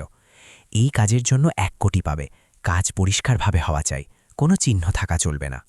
সেই রাতে প্ল্যাটিনাম ভিলার অন্ধকার ছিল গভীর আর ভারী, যেন আসতে থাকা ঝড়ের সংকেত দিচ্ছিল। কবির ঘুমাচ্ছিল না, সে জানত যে শিকার টোপ গিলে নিয়েছে। উইল পড়ার সময় তন্ময়ের ছটফটানি বলে দিচ্ছিল যে তার ধৈর্য শেষ হয়ে গেছে। কবির ঘরের বেশিরভাগ কর্মচারীকে আগেই ছুটি দিয়ে দিয়েছিল, শুধু কিছু বিশ্বস্ত গার্ড বাইরে মোতায়েন ছিল। সে 2 যমজ বাচ্চাকে বেসমেন্টে তৈরি একটি সুরক্ষিত ঘরে, প্যানিক রুমে পৌঁছে দিয়েছিল। এটি ওয়াইন সেলারের পেছনে তৈরি একটি গোপন ঘর ছিল, যাতে বুলেট প্রুফ দরজা আর আলাদা ভেন্টিলেশন সিস্টেম ছিল। ছুটকি ওরফে আনিয়াকেও সেখানে আনা হলো। সে তার পুতুলটিকে শক্ত করে ধরেছিল, তার বড় চোখগুলো কবিরকে দেখছিল, যে নিজের স্ট্যান্ডগান আর বেসবল ব্যাটের পরীক্ষা করছিল। যদিও সে ছোট ছিল, কিন্তু রাস্তার জীবন তাকে বিপদ বুঝতে শিখিয়ে দিয়েছিল। এখানেই নিজের ভাইদের সাথে থাকো, একদম চুপ, যাই শব্দ আসুক না কেন দরজা খুলবে না, বুঝেছ? কবির তার চুলে হাত বুলিয়ে বলল। এটি প্রথমবার ছিল যখন কবির এতটা ভয় পাচ্ছিল, নিজের জন্য নয়, বরং এই জন্য যে কোথাও এই মাসুমদের আবার কোনো আঘাত না লেগে যায়। কবির দরজা লক করল এবং সেটি একটি মদের বড় র্যাক দিয়ে লুকিয়ে দিল।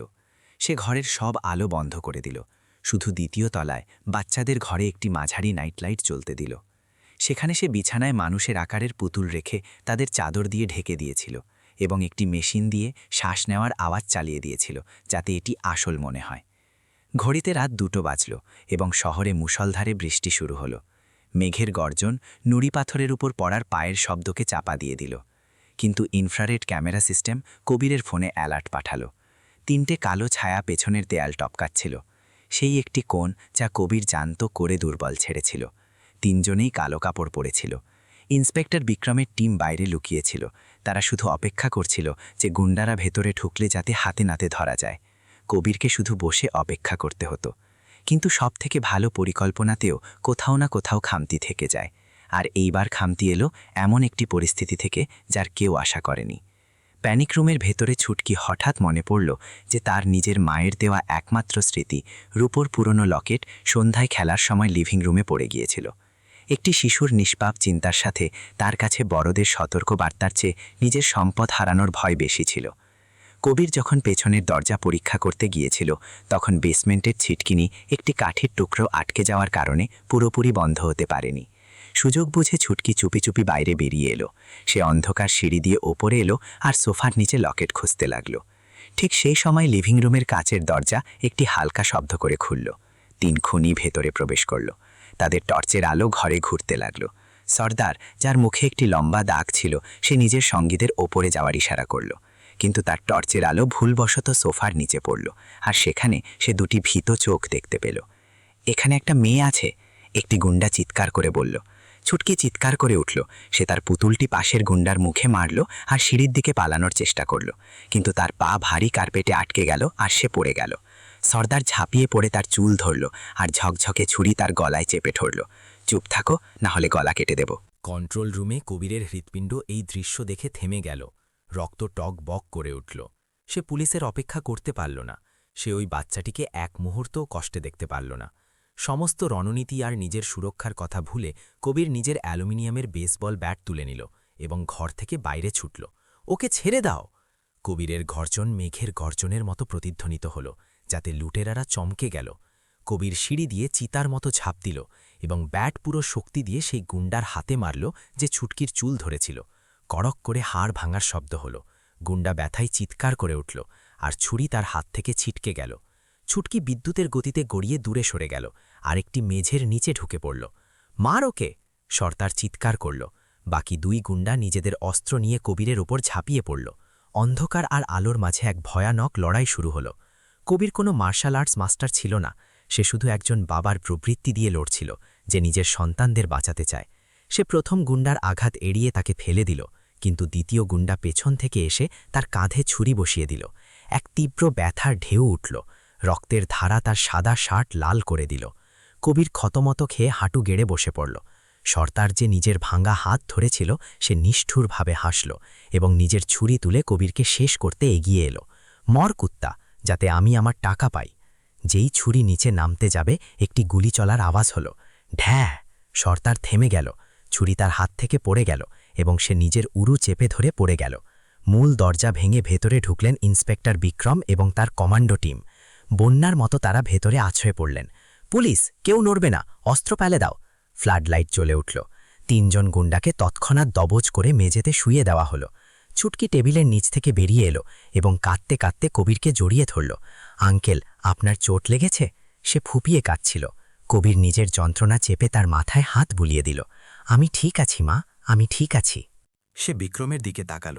তার চোখে তখনও রাগের আগুন ছিল। সে বিক্রমকে ইশারা করল যেন সর্দারকে এখনই নিয়ে না যাওয়া হয়। কবির টেনে হেঁচড়ে সেই গুন্ডাটার কাছে গেল যার পায়ে গুলি লেগেছিল এবং সে যন্ত্রণায় ছটফট করছিল। কবির তার কলার ধরল এবং নিজের মুখ তার মুখের কাছে নিয়ে গেল। তার কণ্ঠস্বর কোনো রাক্ষসের চেয়েও ভয়াবহ শোনাল। আমি পুলিশ নই। আমার কোনো প্রমাণ চাই না, না কোনো আইনি প্রক্রিয়া। আমার শুধু একটা ঠিকা চাই। সে নিজের আঙুল দিয়ে গুন্ডাটির গলির খদের ওপর জোরে চাপ দিল। গুন্ডাটি যন্ত্রণায় চিৎকার করে উঠল। আমার স্ত্রী শানভি, তাকে কোথায় বিক্রি করেছ? জলদি বলো, নয়তো আমি তোর একটা আঙুল এখানেই কেটে ফেলব। কবিরের চোখের পাগলামি দেখে সেই পেশাদার অপরাধীও ভয় পেয়ে গেল। সে বুঝে গেল যে এই লোকটা শুধু হুমকি দিচ্ছে না, সে সত্যি প্রাণ কেড়ে নিতে পারে। বর্ডার, নেপাল বর্ডারের কাছে প্যারাডাইস ক্যাসিনো। সে তোতলাতে লাগল। তার চোখ দিয়ে জল আর নাক দিয়ে রক্ত ঝরছিল। আমরা তাকে কান হারাজার হাতে তুলে দিয়েছিলাম। ওখানকার পেগ বুচিং গোলামদের খাঁচা ওই সামলায়। আমাকে ছেড়ে দিন, আমি তো শুধু তন্ময়ের কথা মতো কাজ করেছি। কবির তার কলার ছেড়ে দিল এবং সে মাংসের দলার মতো নিচে পড়ে গেল। কবির বিক্রমের দিকে ফিরল। বিক্রম তাকে সহানুভূতি ও চিন্তার সাথে দেখছিল। সে জানত যে কবির আইনের সীমা পার করেছে, কিন্তু সে চুপ থাকাই শ্রেয় মনে করল। Border, paradise casino. কবির নামটা নিজের মাথায় গেঁথে নিল। তার কাঁধ থেকে রক্ত ঝরছিল, কিন্তু সে কোনো ব্যথা অনুভব করছিল না। সে নরকের ভেতরে গিয়ে নিজের স্ত্রীকে ফিরিয়ে আনার একটা পথ দেখতে পাচ্ছিল। যখন মেডিকেল টিম কবিরের ড্রেসিং করছিল, সে বাটলারকে আদেশ দিল যেন বাচ্চাদের তৎক্ষণাৎ কাকা শঙ্করের বাড়িতে নিয়ে যাওয়া হয়। কাকা শঙ্কর ছিলেন একজন পুরনো ডন, যিনি এখন অপরাধ ছেড়ে দিয়েছেন এবং কবিরের কাছে কৃতজ্ঞ ছিলেন। তিনি একমাত্র ব্যক্তি ছিলেন যার ওপর কবির চোখ বন্ধ করে ভরসা করতে পারত। ওদের সাবধানে রাখবেন কাকা, যাই হয়ে যাক না কেন ওদের গায়ে যেন আঁচ না লাগে। নিশ্চিন্ত থাকো কবির বেটা, আমার নাতিদের ছোঁয়ার আগে কাউকে আমার লাশের ওপর দিয়ে যেতে হবে। শঙ্করের ভারী কণ্ঠস্বর ফোনে ভেসে এলো। কবির ফোন রাখল। সে ছুটকিকে শেষবারের মতো দেখল, যে ক্লান্তির কারণে নার্সের কোলে ঘুমিয়ে পড়েছিল। সে তার কপালে চুমু খেল, একটা প্রতিশ্রুতি বিড়বিড় করল এবং বিক্রমের দিকে ফিরল। চলো, আজ রাতেই আমরা বর্ডার পার করব। পুলিশের বিশেষ গাড়ি বৃষ্টি ভেদ করে অন্ধকারের মধ্যে বেরিয়ে পড়ল সরাসরি সীমান্তের দিকে। তাদের পেছনে মুম্বাই শহর ঘুমিয়েছিল, অজান্তে যে এক রক্তক্ষয়ী লড়াই শুরু হতে চলেছে। সেখানে সেই দূর দেশে তার স্ত্রী অপেক্ষা করছিল এবং কবির নিজের আহত হৃদয় আর লোহার মতো জেদ নিয়ে নিজের চুরি হওয়া ন্যায় আর খুশি ফিরে পেতে আসছিল। বিশেষ পুলিশ এসইউভি সীমান্ত চেকপোস্টের আলো পেছনে ফেলে সেই ধোঁয়াশা এলাকায় প্রবেশ করল, যেখানে আইন প্রায় জঙ্গলের নিয়ম আর টাকার শক্তির কাছে হার মেনে যায়। সীমান্তের ওপারে প্যারাডাইস ক্যাসিনোর চত্বর একটি বিশাল রাক্ষসের মতো দাঁড়িয়েছিল, যা সোনায় মোড়ানো। নিয়ন আলো আকাশকে ভেদ করছিল, এক মিথ্যা আর মায়াবী আভা তৈরি করছিল। দূর থেকে একে কোনো রূপকথার প্রাসাদের মতো মনে হতো, যা সম্পদ আর সুখের প্রতিশ্রুতি দেয়। কিন্তু যারা সত্য জানত তাদের কাছে এটি ছিল মৃত্যুর খোলা মুখ, যা হারিয়ে যাওয়া আত্মাদের গিলে ফেলত। কবির সামনের সিটে বসেছিল। সে নিজের আহত কাঁচ চেপে ধরেছিল, রক্ত ব্যান্ডেজ চুইয়ে বেরোচ্ছিল। কিন্তু শারীরিক ব্যথা তার মনের ঝড়ের সামনে কিছুই ছিল না। সে সামনে জ্বলজ্বল করা বাড়িটির দিকে তাকিয়েছিল। তার লাল চোখ দুটো পলক ফেলছিল না। সে জানত সেই রুলের টেবিল আর ক্যাসিনোর জাঁকজমকের পেছনে টিনের ছাদ আর অন্ধকার ঘর আছে, যেখানে তার স্ত্রী, যে একসময় নিজের কোমল আঙুলে পিয়ানো বাজাত, এখন এই নরকের যন্ত্রণা সহ্য করছে। গাড়িতেই বিক্রম রেস্কিউ প্ল্যান তৈরি করেছিলেন। তারা কোনো কূটনৈতিক প্রক্রিয়া বা স্থানীয় পুলিশের সাহায্যের অপেক্ষা করতে পারত না, কারণ প্রতিটা মুহূর্ত সানভীর জীবনের জন্য বিপদ ছিল। বিশেষ করে এখন, যখন ভিলায় হামলার খবর তন্ময়ের কাছে পৌঁছে গিয়েছিল এবং সে নিশ্চিতভাবে সাক্ষীদের খতম করার আদেশ দেবে। কবির নিজের আর্থিক শক্তি ব্যবহার করে স্থানীয় ভাড়াটে সৈনিকদের একটি দলকে কাজে লাগিয়েছিল, যারা ক্যাসিনোর রাস্তাঘাট হাতের তালুর মতো চিনত। তারা ক্যাসিনো থেকে 2 কিলোমিটার দূরে একটি ফাঁকা মাঠে গাড়ি থামালো। কবির নিজের রক্তমাখা জামা বদলে একটি দামি কিন্তু ঢিলেঢালা স্যুট পরল, যাতে তার ক্ষত এবং পিস্তলটি লুকিয়ে থাকে, যা বিক্রম তার হাতে দিয়েছিল। সে আর বিক্রম ভারত থেকে আসা ভিআইপি জোয়ারি নাটক করে ভেতরে যাবে, আর ভাড়াটে সৈনিকরা পেছনের রাস্তা দিয়ে গোলামদের খাঁচার দিকে এগোবে। প্যারাডাইস ক্যাসিনোর মূল হলে পা রাখতেই সস্তা পারফিউম আর সিগারেটের ধোঁয়ার গন্ধে কবিরকে স্বাগত জানালো। এটি ছিল লালসা আর পচনের গন্ধ। কবির ব্যাকারের টেবিলের শাড়ির পাশ দিয়ে গেল। সে শান্ত থাকার চেষ্টা করছিল, কিন্তু তার নজর প্রতিটা কোণ, গার্ড আর নিষিদ্ধ এলাকার দিকে স্ক্যান করছিল। ইতিমধ্যে মাটির নিচে ওপরের কোলাহল থেকে দূরে এক সম্পূর্ণ আলাদা আর নিষ্ঠুর পৃথিবী ছিল। খাঁচা ছিল একটি টিনের ফ্যাক্টরি, যেখানে কোনো জানলা ছিল না। সেখানে সানভি একটি পুরনো কম্পিউটারের সামনে বসেছিল। তার চোখের নিচে গভীর কালো গর্ত ছিল। সে স্ক্রিনের দিকে তাকিয়ে অনবরত অনলাইন প্রতারণার মেসেজ টাইপ করছিল। 11 মাস কেটে গিয়েছিল। প্রসব যন্ত্রণার পর তাকে বলা হয়েছিল যে তার বাচ্চারা মারা গেছে। তারপর অজ্ঞান করে তাকে এখানে আনা হয়েছিল।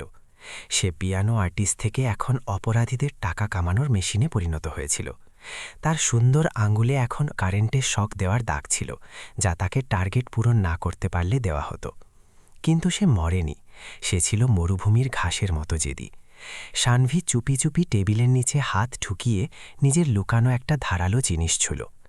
এটি ছিল চীনামাটির একটি টুকরো, যা সে 3 মাস আগে পেয়েছিল।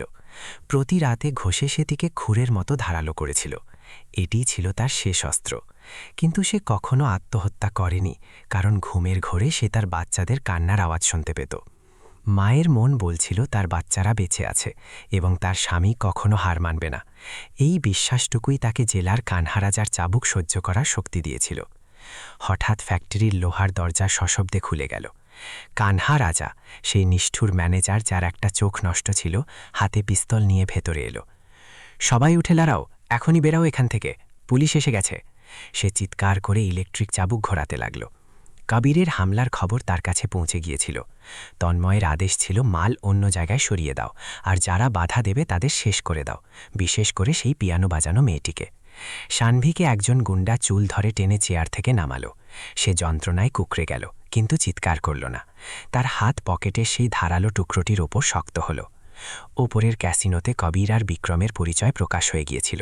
সেখানে গোলাগুলি শুরু হতেই আতঙ্ক ছড়িয়ে পড়ল।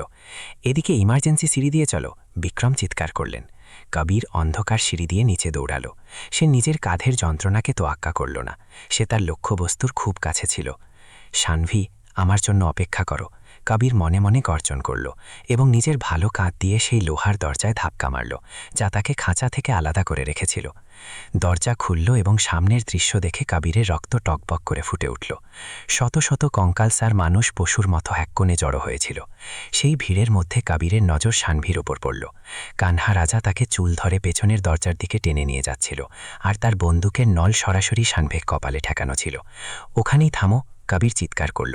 কানহা রাজা থামল, ঘুরল এবং কবিরকে দেখে এক ঘেন্না ধরা হাসি হাসল। একদম সঠিক সময়ে এসেছ বিলিয় বেয়ার, কানহা রাজা হাসল, সানভির চুল আরও জোরে টানতে টানতে। আমি তোর স্ত্রীকে তোর জন্যই টোপ বানাতে যাচ্ছিলাম, কিন্তু তুই নিজেই জমের মুখে চলে এলি। স্বামীর আওয়াজ শুনে সানভির চোখ খোলার চেষ্টা করল। চোখের জলের আড়ালে সে কবিরকে দেখল, রক্তে ভেজা, ক্ষতবিক্ষত, কিন্তু সেই মানুষটি যে চিরকাল তাকে রক্ষা করার কথা বলেছিল। সানভির মেরুদণ্ড দিয়ে এক অদৃশ্য শক্তি বয়ে গেল। সে এসেছে, সে সত্যিই এসেছে। ওকে ছেড়ে দাও, কবির ধীরে ধীরে পা বাড়াল। তার বন্দুক সরাসরি কানহা রাজার মাথায় তাক করা ছিল। কানহা রাজা চিৎকার করল, পা বাড়ালে আমি এর মাথা উড়িয়ে দেব, বন্দুক নিচে রাখো। ইন্সপেক্টর বিক্রম আর তার টিম চারদিক থেকে ঘিরে ফেলেছিল, কিন্তু কেউ গুলি চালানোর সাহস করছিল না। কানহা রাজা সানভিকে ঢাল হিসেবে ব্যবহার করছিল। কবির নিজের বন্দুক মেঝেতে রাখল এবং ধীরে ধীরে সেটি কানহা রাজার দিকে সরিয়ে দিল। জেলার জয়ের হাসিতে হাসল। মেঝেতে পিছলে যাওয়া বন্দুকটি দেখার জন্য তার ধ্যান এক মুহূর্তের জন্য সরে গেল। আর ঠিক এই মুহূর্তটির জন্যই সানভি গত 11 মাস ধরে অপেক্ষা করছিল। সে আর সেই নাজুক স্ত্রী ছিল না। কানহা রাজার ধরা আলগা হতেই সানভি নিজের পকেট থেকে সেই ধারালো চীনামাটির টুকরোটি বের করল এবং নিজের পুরো শক্তি আর জমে থাকা ঘৃণা দিয়ে সে সেটি কানহা রাজার উরুতে বসিয়ে দিল। কানহা রাজা যন্ত্রণায় চিৎকার করে উঠল এবং সানভির চুল ছেড়ে দিয়ে নিজের ক্ষত চেপে ধরল। তার বন্দুকের লক্ষ্য বদলে গেল আর একটি গুলি ছাদের দিকে চলল। ধাই! ব্যাস এই সুযোগেরই অপেক্ষা ছিল। কবির খাঁচা থেকে বেরোনো সিংহের মতো ঝাঁপিয়ে পড়ল। সে নিজের পুরো শরীর দিয়ে কানহা রাজাকে ধাক্কা দিয়ে সিমেন্টের দেয়ালে আছড়ে ফেলল।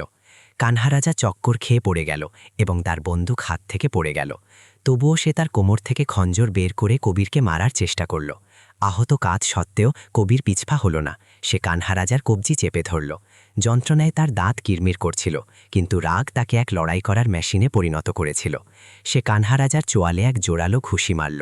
হাড় ভাঙার আওয়াজ পাওয়া গেল এবং কানহা রাজা অজ্ঞান হয়ে পড়ে গেল। গুলি চালানো বন্ধ হল। নিস্তব্ধতা নেমে এলো। কবির কাঁপতে কাঁপতে সানভির দিকে তাকালো। সে মেঝেতে বসেছিল, হাতে সেই রক্তমাখা টুকরোটি।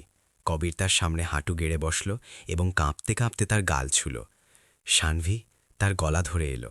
আমি এসে গেছি, আমাকে ক্ষমা করে দাও, আমার আসতে খুব দেরি হয়ে গেল। সানভি টুকরোটি ফেলে কবিরকে জড়িয়ে ধরে ফুপিয়ে কাঁদতে লাগল। ধুলো, রক্ত আর ময়লার গন্ধ এই মিলনের পবিত্রতাকে কমাতে পারল না। কবির, আমার খুব কষ্ট হয়েছে, আমি তোমাকে খুব মনে করতাম। সানভি ফুপিয়ে কাঁদছিল। এখন সব ঠিক আছে, চলো বাড়ি যাই। সানভি মাথা তুলল এবং তার ফোলা চোখ দিয়ে কবিরকে দেখল। তার প্রথম প্রশ্নটি কবিরের বুক চিরে দিল। আমাদের বাচ্চারা কোথায়? ওরা কি সত্যি মারা গেছে? ডাক্তার বলেছিল ওরা মারা গেছে, কিন্তু আমি বিশ্বাস করিনি। আমি ওদের কান্নার আওয়াজ পেতাম। কবির হাসল, জীবনের সবচেয়ে উজ্জ্বল হাসি। সে স্ত্রীর চোখের জল মুছে দিয়ে বলল, ওরা বেঁচে আছে, আমাদের দুটো ছেলেই বেঁচে আছে। ওরা ওদের মায়ের জন্য অপেক্ষা করছে। 3 জন বাচ্চা? 3 জন? সানভি অবাক হয়ে জিজ্ঞেস করল। হ্যাঁ, 3 জনেই। বাড়ি চলো, সব বলবো। ওদের বড় দিদি ছুটকির কথাও বলবো। ইন্সপেক্টর বিক্রম কাছে এসে কবিরের কাঁধে হাত রাখলেন। কবির, আমাদের এখনই বেরোতে হবে। কবির সানভিকে কোলে তুলে নিল। সে এতটাই হালকা হয়ে গিয়েছিল যে কবিরের বুক ফেটে যাচ্ছিল। সে তাকে নিয়ে সেই রাক্ষসে জায়গা থেকে বেরিয়ে এলো। হেলিকপ্টার করে সানভিকে মুম্বাইয়ের ইন্টারন্যাশনাল হাসপাতালে আনা হলো। 3 দিন পর সানভি যখন পুরোপুরি জ্ঞান ফিরে পেল, সে চারপাশটা দেখল। যখন সে কবিরকে তার হাত ধরে থাকতে দেখল এবং সাইড টেবিলে তার প্রিয় লিলি ফুল দেখল, তখন তার বিশ্বাস হল যে সে ফিরে এসেছে। সেই সবচেয়ে আবেগঘন মুহূর্তটি তখন এলো যখন কবির বাচ্চাদের ট্রলি নিয়ে ঘরে এলো। দুটো বাচ্চা তাদের ডাগর ডাগর কালো চোখ নিয়ে বিছানায় শুয়ে থাকা সেই দুর্বল মহিলাকে দেখছিল। সানভি যখন ছেলের পায়ের আঙুল ছুল, তখন সে ডুকরে কেঁদে উঠল। সে বাচ্চাদের বুকে জড়িয়ে ধরল। কিন্তু দরজার বাইরে একটা ছায়া দাঁড়িয়েছিল, ছুটকি। সে উদাস নয়নে তাকিয়েছিল। তার মনে হচ্ছিল ওরা তো মা পেয়ে গেছে, এখন আর আমাকে ওদের দরকার নেই। সে মুখ ফিরিয়ে চলে যেতে চাইল, কিন্তু সানভি সেটা লক্ষ্য করেছিল। যখন মলহোত্রা পরিবার নিজের ক্ষত সারাচ্ছিল তখন অপরাধীদের ওপর আইনের হাতুড়ি পড়ল। সানভীরের সাক্ষ্য আর কবিরের রেকর্ডিংয়ের ভিত্তিতে তন্ময় আর রিয়ার যাবজ্জীবন কারাদণ্ড হল। ডাক্তার লম্বা পেলেন ২০ বছরের জেল। কবির ঘোষণা করল যে তন্ময় আর রিয়ার বাজেয়াপ্ত হওয়া কয়েকশো কোটি টাকার সম্পত্তি দিয়ে সে শহরের সবচেয়ে বড় অনাথাশ্রম বানাবে। একদিন সন্ধ্যায় সানভি বাগানে গিয়ে দেখল ছুটকি একা খেলছে। সানভি তার কাছে গিয়ে বসল। তুমি আমাকে মা বলবে না? সানভি খুব আদর করে জিজ্ঞেস করল। ছুটকি মাথা নিচু করে রইল। আমি আপনাদের বিরক্ত করতে চাই না, এখন তো বাচ্চাদের মা আছে। সানভি তার চিবুক তুলে ধরল। তুমি জানো, আমি যখন বন্দী ছিলাম তখন স্বপ্নে একটা সাহসী মেয়েকে দেখতাম যে আমার বাচ্চাদের তুফান থেকে বাঁচাচ্ছে। সে আমার জায়গায় মায়ের দায়িত্ব পালন করেছে। তুমি আমাদের অংশ, আমার এক মেয়ের দরকার। তুমি কি আমার বড় মেয়ে হবে? ছুটকি থমকে গেল। মা! সে সানভিকে জড়িয়ে ধরে কেঁদে ফেলল। কবির দূর থেকে দাঁড়িয়ে হাসল। তার পরিবার পূর্ণ হল। সেই দিন ছুটকির নাম রাখা হল অনন্যা। সময় বয়ে গেল। ১ বছর পর সেই প্ল্যাটিনাম ভিলা এখন হাসিতে ভরপুর। আজ যমজ বাচ্চাদের দ্বিতীয় জন্মদিন। কবির গ্রিলে মাংস পোড়াচ্ছিল, অনন্যা তাকে সাহায্য করছিল। পাপা, মাংস পুড়ে যাচ্ছে, মা বকবে। কবির চোখ টিপে হাসল। ভেতর থেকে পিয়ানোর সুর আসছিল। সানভি পিয়ানো বাজাচ্ছিল।